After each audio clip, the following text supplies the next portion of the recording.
Que aqui já teve na vida aquela experiência de fazer aquela compra na Shein. Se olha a foto, nossa, essa camisa aqui é maravilhosa, tech t-shirt. Vou gastar lá na Insider R$150, eu posso gastar R$15. E vem duas ainda, vou comprar aqui. Só que quando vem, a expectativa não atende àquilo que você viu na imagem. Então acho que todo mundo aqui teve essa experiência na Shein, Shopee, AliExpress, ver a foto lá e nada a ver com o que a pessoa comprou. Tinha um vídeo no Instagram que essa foi muito engraçado. O cara viu uma cadeira toda bonitona, né? Não sei se foi no AliExpress, no Temu. Quando chegou era uma miniatura. Ele não se ligou do tamanho, né? Porque assim, a maioria das fotos fica tipo no fundo branco. Então você perde a proporção daquilo. Fala assim, então maravilha, vou comprar esse aqui. Tem que ver a descrição também. Mas assim, às vezes a descrição tá toda furada, cara. Mas assim, não tô querendo desacreditar AliExpress. Não pega, eu comprei, eu sempre compro e tem dado certo. Mas essa entrada é porque nosso tema hoje é sobre o Jesus que criamos versus o Jesus da Bíblia. Porque assim como nós fazemos a compra no AliExpress, esperando que a expectativa seja alcançada com a chegada do produto, assim também é nós na fé. Nós temos uma imagem pré-definida da igreja, uma imagem pré-definida, principalmente de quem é Cristo. Daquele Cristo que eu acho que deveria ser, mas não é. E o pior, às vezes, talvez pode acontecer de você estar neste momento achando que tem um Jesus bíblico dentro de si, uma convicção no Jesus dos evangelhos, mas talvez você esteja com uma expectativa errada ainda. Deus não é um Deus que caiba na nossa lógica. Não é um Deus que quer confirmar as suas expectativas, que quer satisfazer os seus desejos mais profundos, porque é isso mais ou menos que é a fé. Nós não chegarmos a Deus para satisfazer um desejo. Acredito que independente da fé que a pessoa tenha em qualquer Deus, ela deseja se aproximar de Deus por um fim que é a necessidade de seus anseios serem alcançados, de serem satisfeitos. Mas esse não é o nosso Jesus. Então, no fundo do fundo, acabamos criando uma versão de Jesus com a nossa imagem. Uma projeção dos anseios, das dores, das mágoas, de tudo que nós somos, nós depositamos no Jesus que a gente espera ser. Só que esse Jesus tem o rosto nosso, tem a nossa imagem. Só que, apesar disso, né, a Bíblia, ela afirma com todas as letras que a expectativa de Jesus é totalmente diferente desse Jesus que a gente espera que seja. E aqui eu vou falar de um Jesus de paradoxos. Aí eu falo assim, cara, que é paradoxo? Jesus, ele contraria os princípios que orientam o nosso senso de certo e errado. Jesus, ele contraria o nosso senso comum do que deveria ser feito. Jesus, ele não veio para encaixar nos nossos conceitos do que é correto. Ele não veio para caber na sua caixinha. Olha, essa caixinha aqui é do meu Deus, aonde eu manipulo ele para conquistar as minhas vontades. E o mais interessante disso tudo é que Jesus, ele não veio nem tão pouco alcançar as expectativas do povo judeu que esperava o Messias. Então, no primeiro século, vocês devem estar cansados de ouvir isso, a expectativa do povo e da liderança judaica é de um Messias humano, da linhagem de Davi, que viesse fazer com que aquele povo que sofria agora nas mãos de romanos seja liberto. É como se fosse um êxodo da terra, daquele momento, mas Jesus, ele veio para trazer o êxodo espiritual, libertar o povo cativo da escravidão espiritual e da liberdade. Só que eles não sabiam disso. Hoje nós temos a iluminação da Escritura que mostra essa verdade. Hoje a gente reinterpreta o Antigo Testamento para ver isso, mas aquele povo lia, mas não entendia. Então Jesus não atendeu nem tão pouco as expectativas daquele pessoal. Então Jesus, ele veio para virar de ponta cabeça o que você acredita de verdade hoje, no passado e no futuro.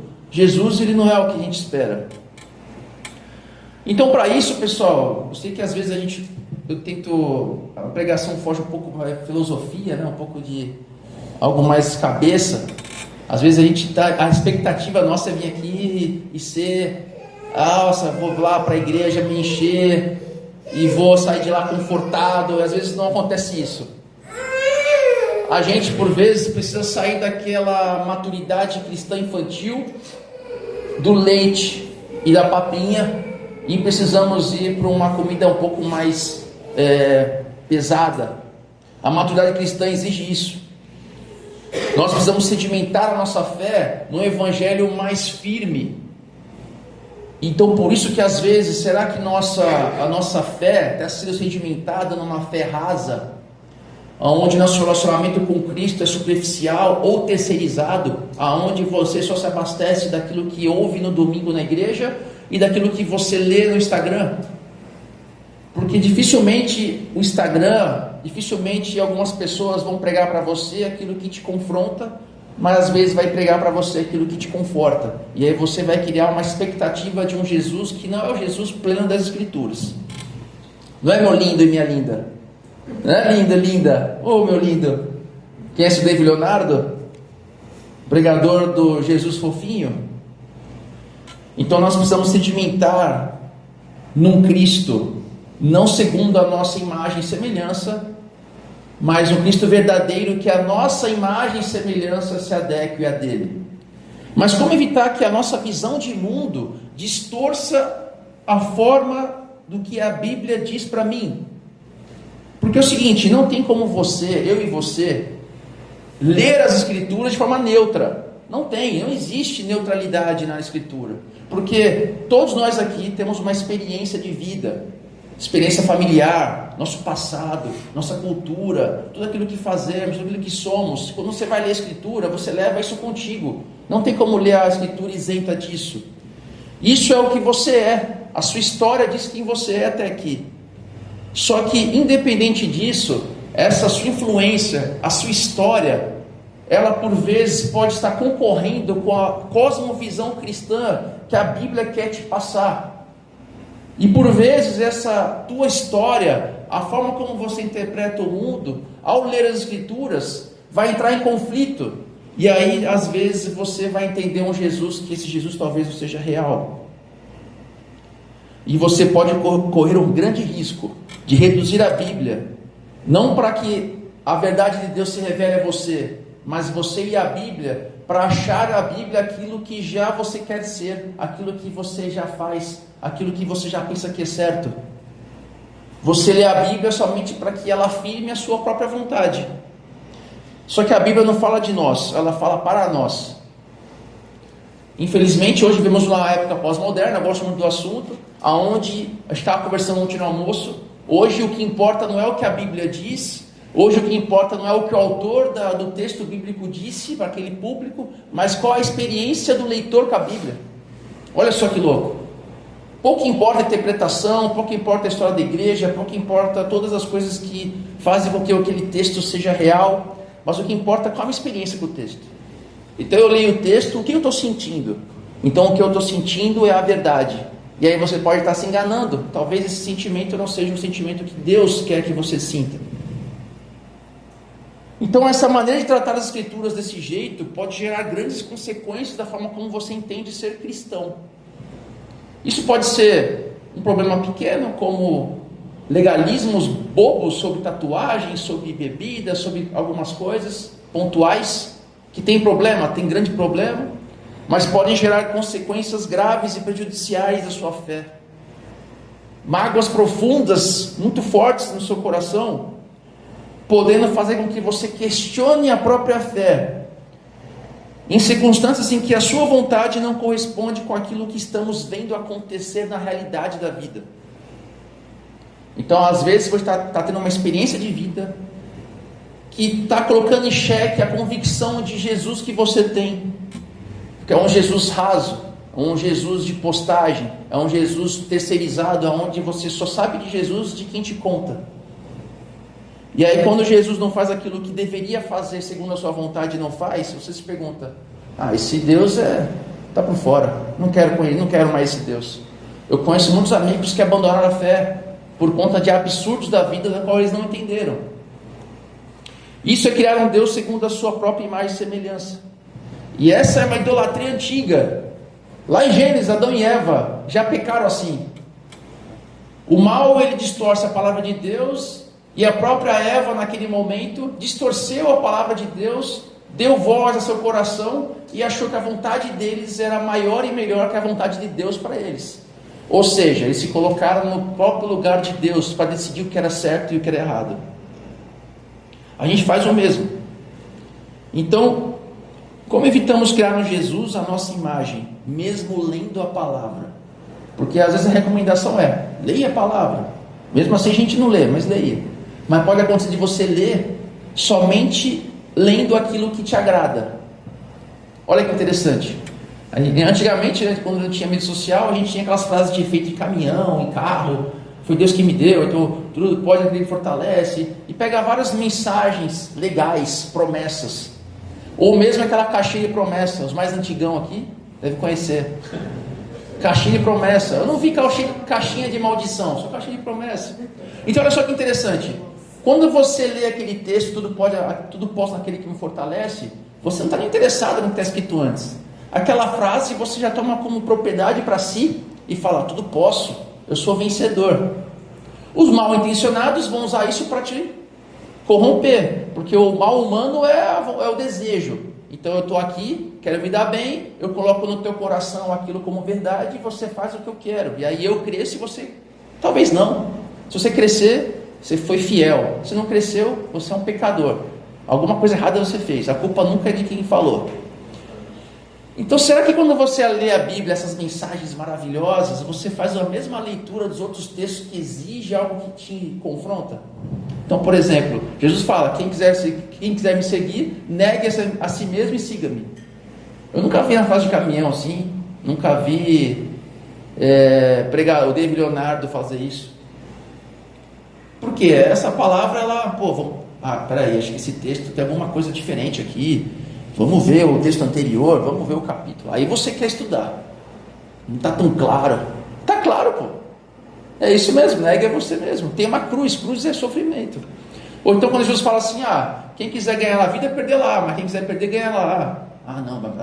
Peraí, tem alguma coisa aqui diferente, acho que isso aqui é um texto para época, não é bem por aí. Então, será que você tem interpretado as coisas boas da mesma forma que os outros textos que te confrontam?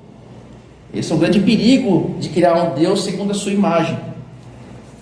Como ter certeza de que estamos alinhados com a verdade e não com os nossos desejos? Impor às Escrituras a sua vontade para que Jesus afirme o que você já quer, isso não é evangelho. Isso é manipular Deus. É alguma coisa que eu não sei o que é, mas não é evangelho. Como não impor à Escritura o que queremos que ela diga? Esse é o grande perigo. Você está lendo a Bíblia e você quer que ela diga. Eu já tenho uns amigos assim, muito influenciado pelo neopentecostalismo. Ele vai na Escritura, o negócio chega a ser óbvio, de simples, mas ele interpretou totalmente diferente aquilo para que ele tivesse um desejo totalmente diferente do que a Bíblia está dizendo para ele ali. Eu falo, meu amigo, o texto não está dizendo isso. Não, olha só, eu ainda tive um sonho para confirmar isso aqui ainda. É isso mesmo. Como não impor à Escritura o que queremos que ela diga? Como não se deixar levar por pessoas mal intencionadas, por má interpretação da Bíblia, ou por interpretações apressadas das Escrituras? A gente lê o texto e já é isso aqui. Como você pode se defender de maus pregadores? De mim, cara. O que eu estou falando aqui, você acha que é real? Será que eu estou falando aqui é evangelho? Você consegue discernir groselha de Bíblia? Você consegue ouvir o pregador A e B e não distinguir se aquela mensagem está para te destruir? Não é possível, a gente não pode ser assim. Você precisa criar defesas daquilo que te influencia e defesas para si mesmo, para que você leia as Escrituras e a interprete corretamente. A resposta simples da teologia é: a Bíblia interpreta a si mesma. E o Jesus é o intérprete final. Toda a Escritura, até o Antigo Testamento, ganha sentido pleno na revelação em Cristo. O Antigo Testamento, Moisés, Jacó, José, todos eles tiveram um vislumbre daquilo que eles esperavam. Só que agora nós temos a história completa. É como se fosse uma série que já encerrou e está disponível na Netflix, que já acabou. Você já sabe que tem um final ali. Não é igual uma série que está rolando e você fica na expectativa do final. A gente já sabe o final da história. Só que eles não sabiam. E uma má interpretação de um texto do Antigo Testamento sem no Novo Testamento está errado. Vai te levar por caminhos tortuosos. A Bíblia interpreta a si mesma. Quando você lê a Bíblia com frequência, a Bíblia, ela, de forma completa, é um livro coeso, que tem uma metanarrativa que leva a Jesus. Todos os textos bíblicos levam a Jesus. Você vai ler lá Gênesis, história de José, história de Jacó, de Abraão, tem um sentido em Jesus. A história deles tem um sentido para aquele livro de Gênesis, e aquela história tem um sentido para si mesmo. Vocês precisam se aprofundar nas Escrituras.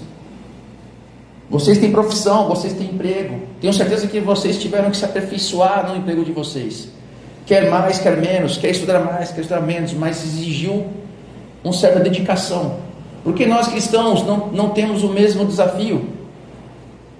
Nos prepararmos, nos estudarmos. Nós queremos ser isentão. Quando a gente conhece alguém que conhece um pouco mais, a gente fala assim, olha, ele tem o dom. Ele tem o dom.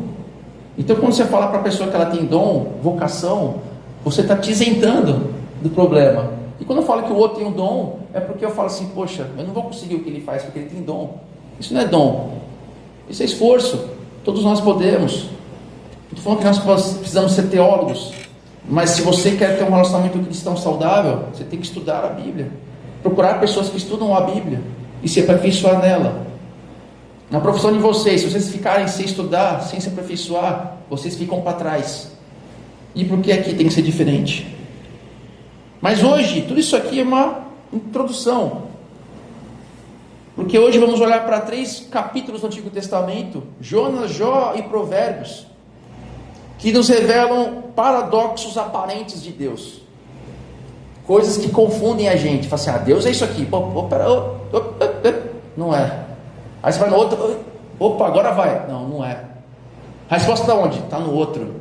Mas o outro está onde? Está na frente. Aí tu fala, meu Deus, agora estou confuso. Qual que é o objetivo disso aqui? Qual que é a vontade de Deus?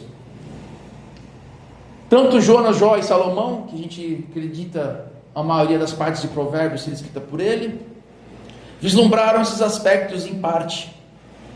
Mas nós vemos em plenitude em Jesus. Deus encarnado, ele traz sentido aos paradoxos. A gente vai ver isso aqui. Então o primeiro paradoxo é o paradoxo da misericórdia e da justiça, o capítulo de Jonas. A primeira história nos tira do eixo, porque nós enxergamos Jonas como um desobediente. Então Jonas é um livro do Antigo Testamento, um profeta, que Deus fala assim, olha Jonas, vai lá em Nínive e prega para esse povo se arrepender. Aí ele não vai, ele foge. No final ele acaba indo, mas ele foge e nesse meio tempo, naufrágio, ele é engolido pelo peixe, etc, etc. E no final das contas, ele acaba indo pregar em Nínive. Timothy Keller, em seu livro O Profeta Pródigo, que eu estou lendo, recomendo demais esse livro. Ele fala que o problema de Jonas não é falta de fé. Jonas não tem falta de fé. Jonas tem excesso de fé equivocada. Olha que coisa louca. Às vezes a gente fala muito de falta de fé. Olha, você tem falta de fé. Mas e o excesso de fé? Só que uma fé ruim. Uma fé num Deus que você criou para si mesmo. Talvez a gente conhecemos pessoas assim, essa pessoa tem muita fé. Mas se você vai analisar essa fé, é uma pessoa que corrompe as demais, é uma pessoa que procura, não tem escrúpulos, uma pessoa que vive pior que as pessoas do mundo. Mas ela tem muita fé. Nossa, como ela tem fé. Eu não quero conhecer esse Jesus, não. Vamos lá ler Jonas 1, de 1 a 3, para a gente poder conectar a mensagem ao texto.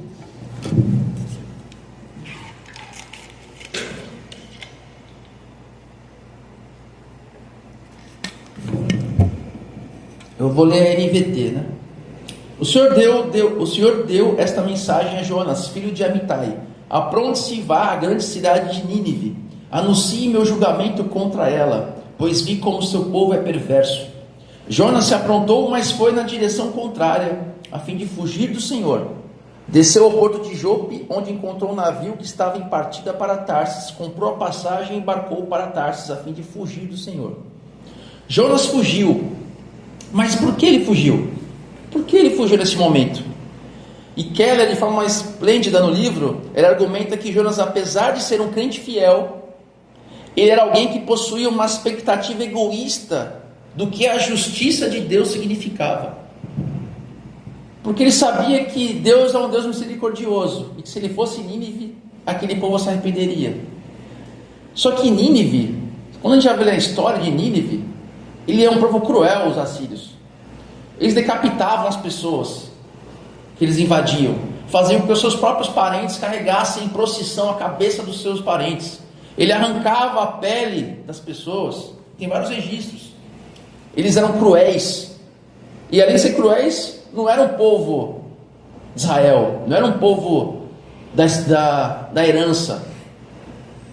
Então, Jonas tinha uma justiça de que, peraí, Deus tem que ser bom para a gente, bom para mim e bom para o meu povo. Somos crentes fiéis, não esse bando de infiéis, esse bando de descrente. Ele achava que Deus tinha que ser fiel a ele e a seu povo. Ele achava que o favor de Deus somente a eles, porque eles eram fiéis, eles seguiam a Deus. Então, por fim, o ódio de Jonas não era o povo assírio, mas sim, o problema dele era o próprio senso de justiça pessoal. E às vezes a gente faz o mesmo. Nós temos um senso de justiça pessoal que Deus deve se adequar a ele. A gente coloca isso como correto perante Deus. E quando Deus age em misericórdia de forma diferente daquilo que pensamos, a gente fala assim, peraí. A gente bate o pé e faz como Jonas. Então Jonas vai até lá, Nínive, afinal das contas, acontece um monte de coisa. E acontece aquilo que ele temia. Deus poupa os cruéis ninivitas. Eles se arrependem. E a gente pode abrir aqui em Jonas 3:10 em diante. E eu vou ler para vocês aqui. Quando Deus viu o que fizeram e como deixaram seus maus caminhos, Deus voltou atrás e não os destruiu como havia ameaçado. Isso tudo deixou Jonas aborrecido e muito irado. Então orou ao Senhor: antes de eu sair de casa, não foi isso que eu disse que tu farias, ó Senhor? Por esse motivo fugi para Tarsis. Sabia que és Deus misericordioso e compassivo, lento para se irar e cheio de amor. Estás pronto a voltar atrás e não trazer calamidade. Agora tira minha vida, Senhor. Para mim é melhor morrer que viver desse modo. O Senhor respondeu: você acha certo ficar tão irado assim? Deus já deu uma lapada nele. Pá! O que Deus, por intermédio de Jonas, nos ensina no livro? Que Jonas queria um Deus de sua preferência. Um Deus que simplesmente destruísse os maus e abençoasse os bons. Ah, como a gente gosta disso. Como a gente adora selecionar quem é bom e quem é ruim. Eu sou o primeiro. Eu estou na fila, sou o primeiro. Estou com o primeiro ticket. Eu adoro fazer isso. Mas isso está errado. Quem somos nós para que Deus siga a nossa preferência? Quando Deus verdadeiro se manifesta, Ele nem sempre vai seguir aquilo que nós esperamos que Ele faça correto. Nosso senso de correto. Ele vai agir como forma dele agir correto. E isso vai nos deixar transtornado. Deus surpreende com misericórdia. E nós não queremos às vezes. E tudo em nome de Jesus. A resposta para esse paradoxo aparente de Deus para Jonas, não está no livro de Jonas, que acaba até sem uma conclusão muito assim, ele é rápido, acabou. Mas essa final dessa história, dessa série, a gente pode ver no Evangelho, onde Jesus é a personificação da justiça e misericórdia. Ele é os dois. Em Mateus 12:41, ele fala que ele é alguém maior que Jonas. Ali está alguém maior que Jonas. Ele é o cumprimento da história de Jonas, pois na cruz ele foi capaz de ser justo e ao mesmo tempo justificador de quem crê. A justiça de Deus foi manifesta e satisfeita e a misericórdia derramada. Nós merecíamos ira, agora recebemos a graça. Quando a gente ouve isso é muito clichê, né? Agora tem a graça. Mas se você entender a profundidade da graça, você vai entrar em desespero e ao mesmo tempo em alegria. Fala assim, Deus, eu não merecia graça. O teu sangue derramou de uma forma plena e total para satisfazer a ira de Deus, e agora eu tenho graça. E como você lida com isso, com a graça de Deus? Como podemos exercer essa misericórdia com aqueles que no fundo do teu íntimo você acredita que não merece perdão? Esse cara, essa mina, essas pessoas, esse grupo ideológico não merece. São desgraçados, não merecem. Mas Deus sabe. Que Deus perdoe eles. E eu estou em primeiro lugar dessas pessoas. Eu estou em primeiro lugar de não exercer misericórdia. Eu sou aquele cara que eu devia milhões, ele me perdoou. Mas eu sou aquele cara que alguém me deve 10 centavos e eu quero matar essa pessoa.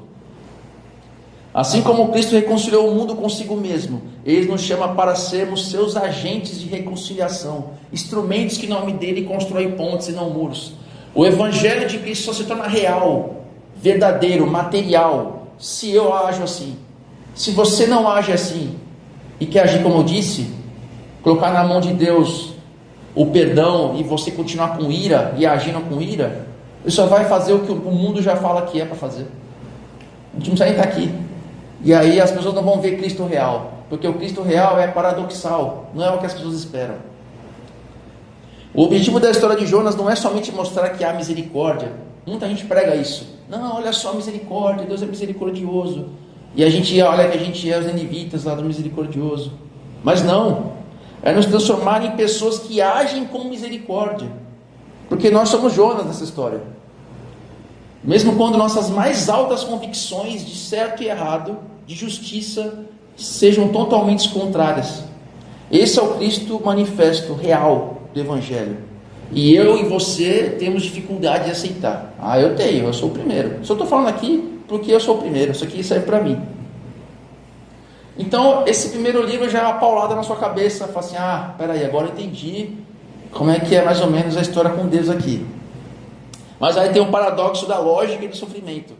Jó, aí você vai para Jó. Vou ler esse livro aqui. Então, Jonas foi assim, Jó vai seguir essa mesma linha aqui.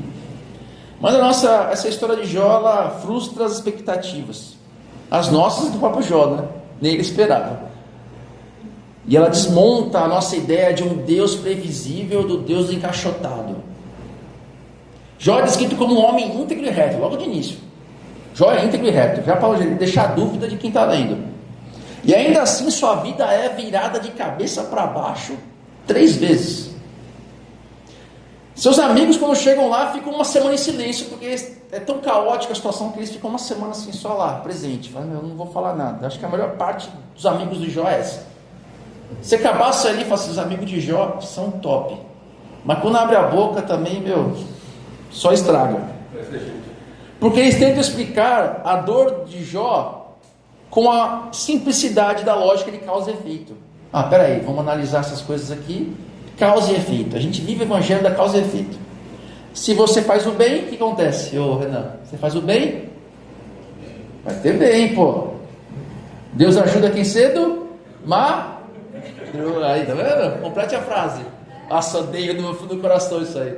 Não, mas eu não odeio mais. Agora eu tenho que reconciliar isso. Se você sofre, por quê? Pecou. Está sofrendo? Tem pecado aí. Só pode. E a gente vê essa lógica não só em Jó, mas a gente vê no livro inteiro, da escritura toda. Até Cristo com seus discípulos tem esse problema. Vê o cego, quem pecou? O cara está cego, alguma coisa tem pecado aí. Não tem como. E a gente vê isso hoje.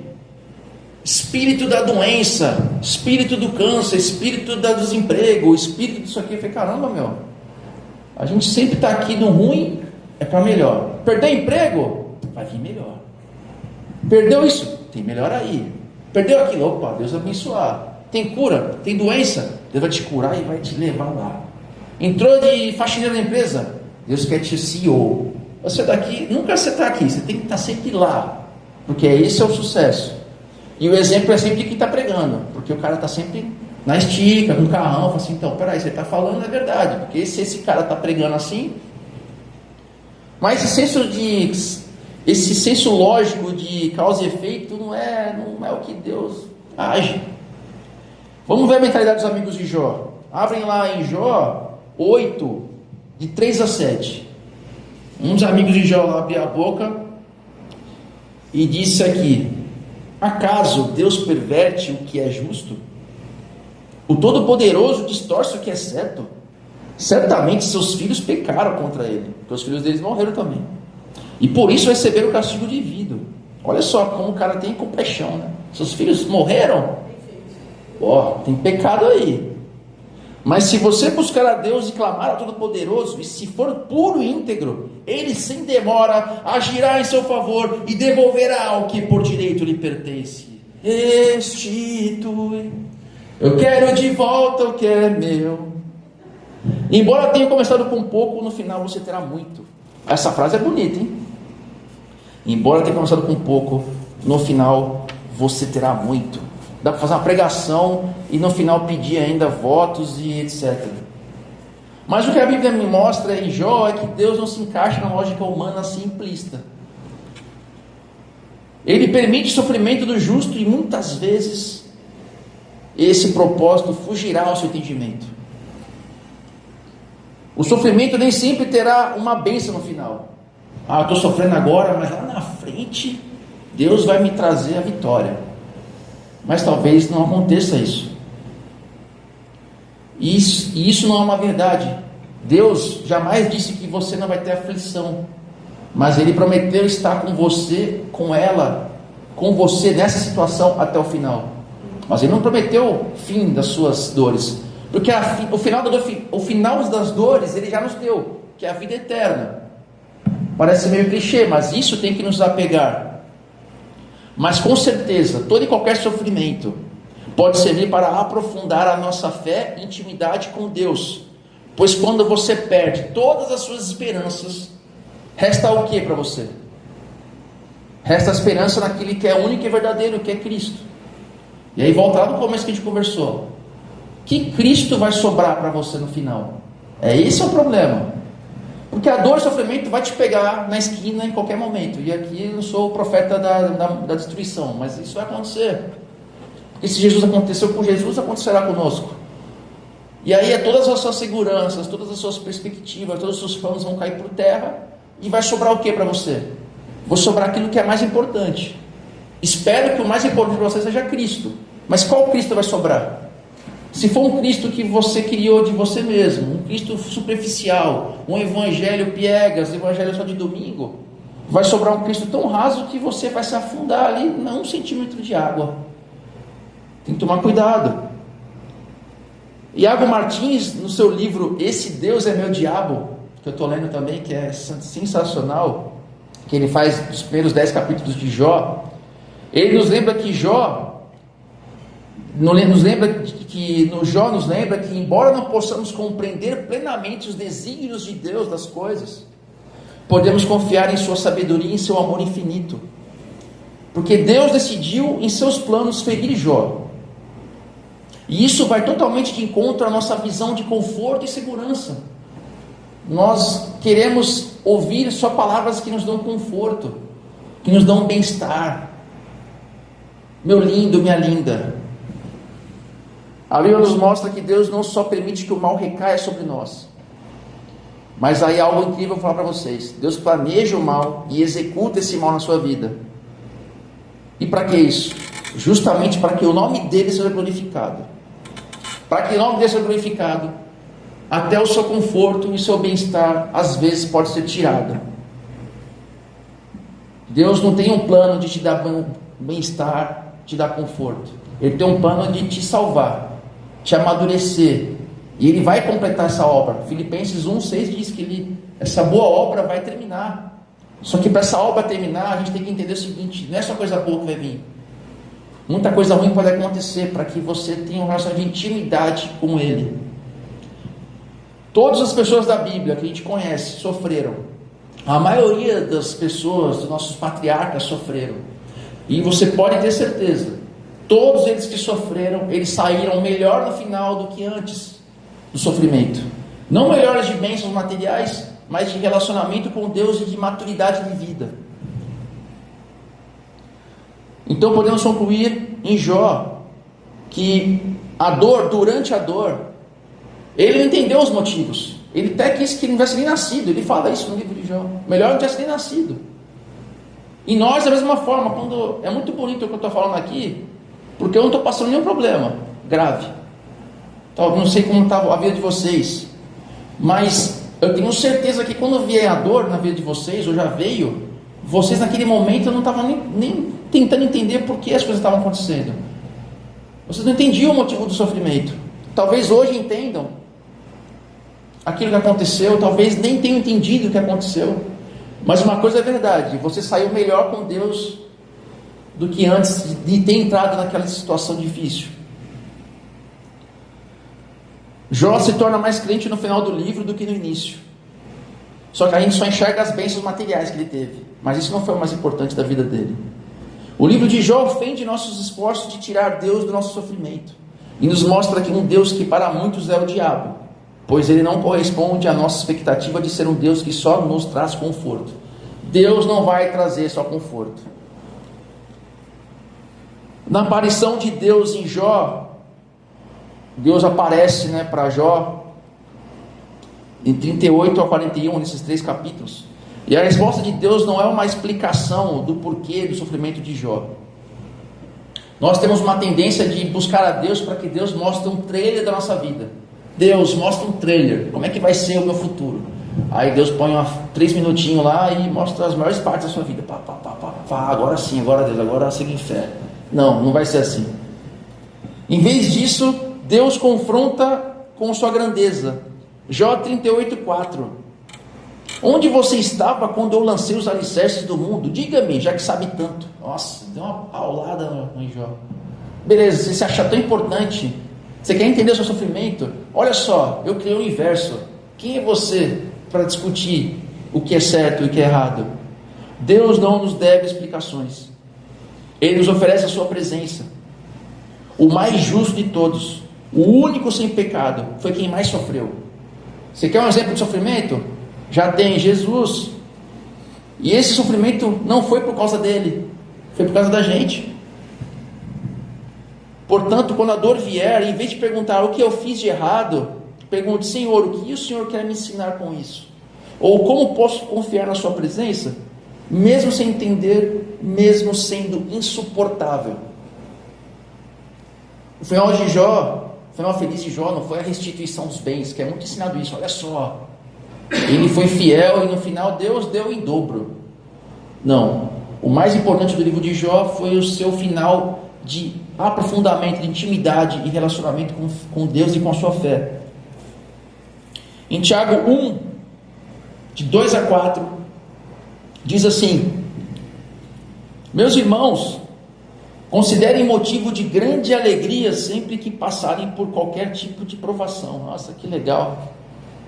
Pois sabem que quando a sua fé é provada, a perseverança tem a oportunidade de crescer. E é necessário que ela cresça, pois quando estiver plenamente desenvolvida, vocês serão maduros e completos, sem que nada lhes falte. Infelizmente, a gente quer ser mimado, e crente mimado não é maduro. Para ser maduro, tem que criar casca grossa.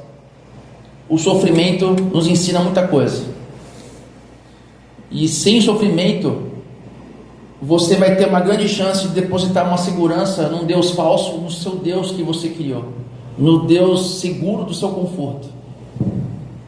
E o terceiro capítulo, para a gente encerrar, o paradoxo da verdade e da experiência, capítulo de Provérbios.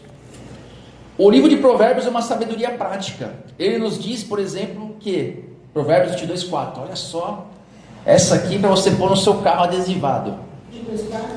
22:4, Provérbios 22. Esse aqui você põe no seu carro, hein, Roberto? Lá atrás, assim, ó.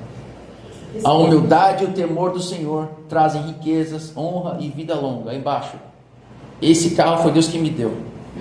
Pode pôr lá. Isso é uma mentira que eu estou falando? Não, pô. Tá lá, é uma verdade. Fazer o bem, ser honesto, agir com sabedoria, geralmente traz resultados positivos, né? Se você acordar cedo para estudar, para trabalhar, pode dar certo? A chance é maior de dar certo do que dar errado. Só que o problema é quando pegamos princípios de sabedoria, que são gerais, e transformamos em garantias absolutas. Aí é o perigo. Isso é uma garantia, isso é para mim, tomo posse, declaro. Nós transformamos uma tendência em uma promessa. Por quê? A nossa carne anseia por certezas.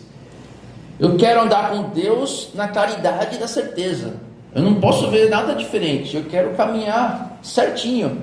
Aí eu creio em Deus. Aí eu boto a fitinha e ponho Jesus, camiseta de Jesus. Eu vou na marcha para Jesus.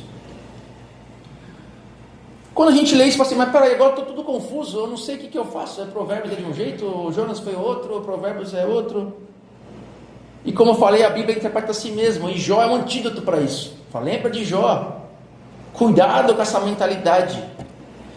Jó nos diz, sim, Provérbios é verdade, mas nem sempre. Jó foi humilde e temente a Deus, e ainda assim perdeu tudo. Ele é a prova viva de que a vida não é linear e nem sempre opera sobre as nossas regras. O erro é basear nossa fé. Existe um erro básico de basear nossa fé naquilo que nos agrada, que nos conforta, que só nos dá, opa, é legal, maravilha. E aí você usa a Bíblia para justificar as suas expectativas, pegando só o que te agrada e ignorando o que te confronta. O verdadeiro sábio não é aquele que aplica regras, promessas para si, que quando a gente fala de regras, a gente acha que é só legalismo. Ah, não pode isso, posso aquilo, festa junina não pode, isso aqui não pode, tal. A mesma análise interpretativa, você faz as promessas. Você olha para ela e aplica para si como se aquilo fosse absoluto. Está errado. Você tem que se submeter àquele que criou regras, àquele que deu a escritura, àquele que nos quer em relacionamento, porque Deus, Ele é uma pessoa. E Jesus nos adverte sobre essa mentalidade em Mateus 7, 24 a 27. Quem ouve minhas palavras e as pratica, é tão sábio como a pessoa que constrói sua casa sobre uma rocha firme. Quando vier as chuvas e as inundações e os ventos castigarem a casa, ela não cairá, pois foi construída sobre a rocha firme. Mas quem ouve meu ensino e não o pratica, é tão tolo como a pessoa que constrói a sua casa sobre a areia. Quando vier as chuvas, as inundações e os ventos castigarem a casa, ela cairá com grande estrondo. A sabedoria de Cristo é a sabedoria prática e de relacionamento. Se eu pego somente uma mensagem de promessa e eu não tenho mudança de caráter, eu não tenho mudança de atitude, eu não me relaciono com Deus, eu me confronto com o Evangelho, isso aqui não vai ter sentido nenhum. Até o ateu faz, e faz até mais bem feito que a gente. A construção de uma vida sábia não está alicerçada em uma coleção de regras e fórmulas, mas sim uma vida sobre a palavra, em relacionamento com a própria verdade que é Cristo. E nesse relacionamento que Cristo te renova e te transforma. Lembra semana passada? Liberdade sincera, sermos sinceros no relacionamento com Deus. Conclusão: o Jesus que frustra para nos transformar. Jesus, ele vai te frustrar, se não frustrou já no passado. E eu te aviso, profetizando aqui, vai te frustrar muito mais. O nosso Jesus, entre aspas, fofinho, costuma ser um Jesus que te confirma, meu lindo e minha linda. Um Jesus que nos dá o que queremos. Um Jesus que é previsível e conveniente. Olha que maravilha. Pô, eu também quero criar um Deus desse. Se você for um Descende, aquele evento cristão que enche estádios, e foi um monte de político, um monte de cara aceitou Jesus, aquela choradeira, nada contra chorar, nada contra worship. Mas se você perguntar para eles lá, o que é Jesus? Alguns estão falando, você também então, aqui está certo, isso está errado, não é isso? Mas muitos estão ali interpretando um Jesus totalmente equivocado do Jesus verdadeiro. Provavelmente um Jesus conveniente e previsível. Mas o Jesus da Bíblia, porém, é o Deus que frustra nossas expectativas para formar o seu caráter. E esse caráter segundo o caráter dele. Deus é o Deus de Jonas, cuja misericórdia supera nosso senso de justiça. O Deus da Bíblia é o Deus de Jó, cuja soberania ultrapassa a nossa lógica simplista de um Deus encaixotado. E ele também é o Deus de Provérbios, cuja sabedoria exige humildade, vida prática. Não é uma magia que vai te transformar, ou você somente aplicar conceitos bons. Conceitos bons, como eu falei, o ateu faz e às vezes faz melhor que a gente. Nosso chamado não é construir um Deus à nossa imagem, mas abandonar essa imagem e abraçar o Jesus das Escrituras. Aquele que frustra para nos transformar. Para transformar o quê? Transformar nossa mente, transformar nosso caráter, transformar nossos desejos, e assim nos ajustar aos objetivos dele. Jesus, ele vai cumprir toda a sua vontade, todos os seus desejos. Está na Escritura isso. Todas as suas vontades e desejos. Se você pedir com fé, pequeno que seja, né? Aleluia, ele vai te dar. Montanha, sai daqui, vai para lá. Grão de mostarda, a sua fé desse tamanho, vai ser gigante. Oh, glória a Deus. Só que ele vai cumprir todas as suas vontades e desejos, porque você foi transformado. Os seus desejos já não são mais seus desejos. Sabe por que não são mais seus? Porque você morreu. Não está Paulo falando que Cristo vive, ele está morto. Nós somos um monte de Resident Evil aqui. Deus habita em nós, a nossa vontade não é nossa. O zumbi só segue a vontade do verme lá que está nele. Só que nós é por bem, né? Nós seguimos a vontade do mestre, então a vontade dele vai ser cumprida, não é a nossa. Cristo não está preocupado com o nosso bem-estar, não está preocupado em servir aos seus interesses. E esse tipo de pregação não enche igreja. Um Deus que cabe nas nossas caixas de expectativas é um Deus falso. Em algum momento da nossa vida nós vamos nos deparar com o Deus verdadeiro, e aí ele vai te quebrar, e vai quebrar os seus conceitos mais íntimos, e vai te conduzir à verdade. É assim que é a minha oração. Aplicações práticas para nós encerrarmos. Primeiro, enfrente o seu próprio paradoxo de Jonas. Quem são as pessoas que você, no fundo do coração, no seu íntimo, acha que não merecem graça de Deus? Pode ser alguém que te magoou profundamente, ou uma pessoa com uma visão de mundo totalmente oposta à sua. Pode ser um grupo de pessoas, pode ser um monte de coisa. Lembra, Jesus que amou e morreu por seus inimigos, nos chama a orar pelos nossos inimigos. Esse texto esse texto não está falando disso, acho que é mais ou menos isso. Não é isso mesmo. No grego significa perdoar seus amigos. No hebraico, o mesmo. O abandono do nosso Jesus, entre aspas, começa quando oramos por aqueles que nos confrontam, pedindo que nosso coração se alinhe com a misericórdia de Deus. Não é fácil. Abrace o paradoxo de Jó. O nosso Jesus da lógica nos prometeu uma vida sem dor se fizermos o bem. Mas o Jesus da Bíblia nos convida a uma fé que persevera no sofrimento, sem exigir uma explicação lógica. Devemos perguntar, como eu disse no início: Senhor, o que o Senhor quer me ensinar com isso? Antes de perguntarmos qual a explicação disso tudo. 3. Desafie-se a ler as Escrituras para ser confrontado. Peça para o confronto. Tem que ter um confronto interno de você para que haja um confronto de você com o mundo. Senão, a gente é mais do mesmo. Duvide do paradoxo da experiência. Para de achar que a Provérbios e a Bíblia está falando de você. Leia as Escrituras com os olhos de Cristo. Não transforme princípios em promessas. Se você tende a usar a Bíblia apenas para confirmar o que já acredita, desafie-se a ler aquilo que o confronte. É quando você é confrontado que você é transformado. Que o Senhor nos ajude a viver uma fé que se baseia nele e não em nós mesmos. Oremos.